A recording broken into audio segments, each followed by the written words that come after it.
Hey everyone, it's Last Protagonist.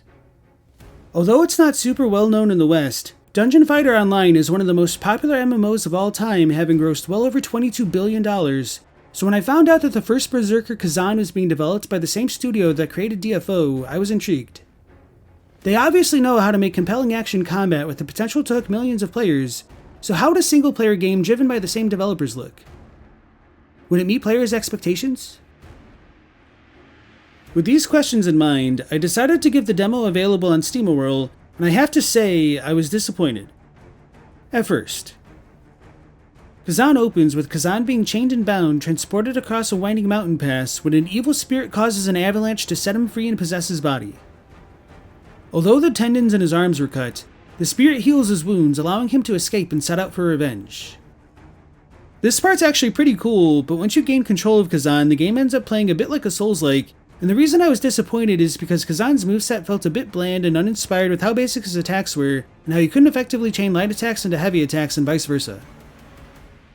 What I didn't know at the time was that later on you'd gain access to a skill tree which allows you to spend points upgrading the kinds of combination and follow-up attacks Khazan can do, so you can customize your experience to better fit your playstyle. Additionally, there's no refund cost for respeccing your skills, so you're completely free to try out what you want and spend your points however you'd like. Even though this was the demo, I was able to access the first two rows of skills, and that was enough to make the gameplay that much more dynamic and engaging, so I'm really excited to see how things will end up looking once Tier 4 upgrades get unlocked with a full game. Although Khazan kinda feels like a traditional Souls-like on the surface, they've done some interesting things regarding itemization and equipment. Unlike obtaining static pieces of equipment that'll always remain the same, loot is randomized in Khazan with different rarity levels and intrinsic stat bonuses. So for example, the first necklace I picked up had 20 base stamina and an additional 20 bonus stamina, whereas the second necklace I picked up of the same type had 27 base stamina and a bonus 10% damage dealt against beasts.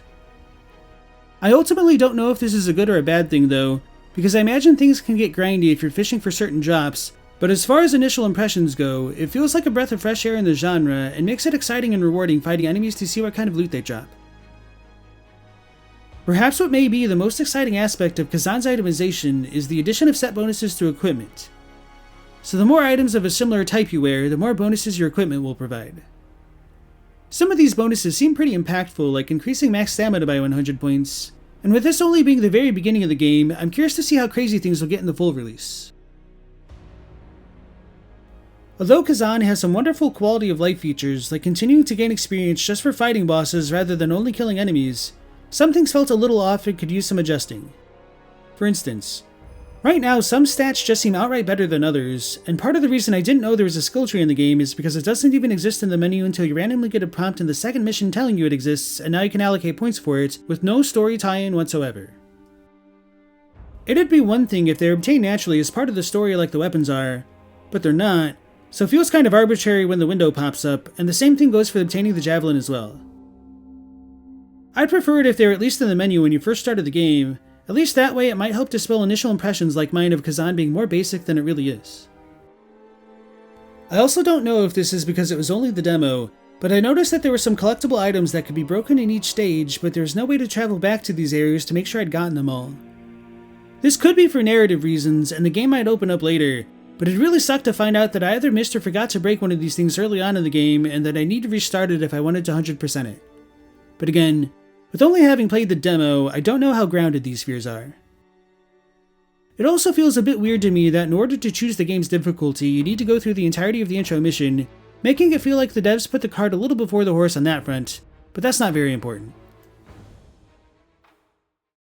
At the very least, I found the pacing of Khazan to be very manageable, with checkpoints placed pretty frequently, but not overbearingly so, and my initial impressions are that it's going to be a game that's very easy to pick up and put back down, with most story segments taking maybe 10 to 20 minutes to complete on a first playthrough so far.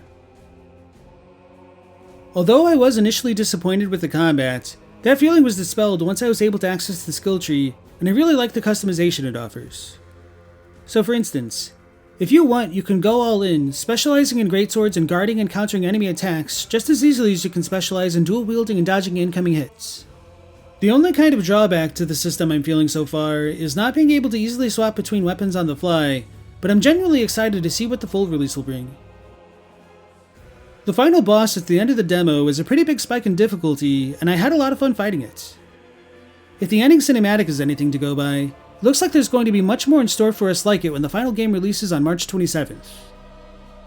I'm pretty excited for it, because Khazan might be a step in the right direction in helping spruce up Soulsborne style combat, or at least a bridge between the traditional Soulsborne and standard action RPG. It's still a little early to say for sure, but Khazan may be the real deal. If you're into the Soulsborne games or fighting games in general, I'll say keep an eye out for it.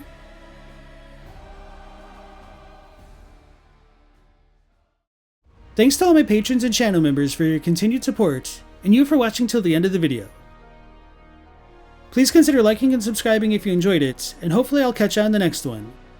So until then, take care, stay safe. Last Protagonist out.